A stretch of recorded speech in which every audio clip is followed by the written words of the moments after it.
আছে, এই খড় দিয়ে আমি বাড়ি তৈরি করব। আমার কাছে কাঠ আছে, এই কাঠ দিয়ে আমি বাড়ি তৈরি করব। আমার কাছে ইট আছে, ইট দিয়ে বাড়ি তৈরি করব। বাহ, কি মজা, কি মজা! আমরা তিনজন তিন জায়গায় থাকবো, কি মজা! আমরা তিন বন্ধু। তো আমরা তিন বন্ধু চললাম, টাটা। তোরা যা, যে যার ঘরে চলে যা।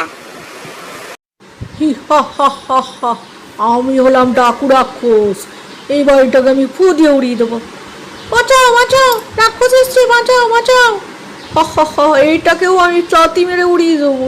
বাঁচাও বাঁচাও, আমাকে একটু আশ্রয় দাও, রাক্ষস এসছে, বাঁচাও বাঁচাও। হা হা হা হা, এটাকেও আমি লাথি মেরে উড়িয়ে দেবো। কিন্তু এ কি, এটা তো ঠিক করে ভাঙছে না। কি করি কি করি কি করি? দাঁড়া, রাক্ষসগুলোকে তাড়ানোর একটা ব্যবস্থা করছি। নে, এইবার দেখ রাক্ষস পালাবে। ওরে বাবা রে, ওরে বাবা রে, পালালাম রে। বন্ধুরা, চ্যানেলটা লাইক সাবস্ক্রাইব করবে কিন্তু।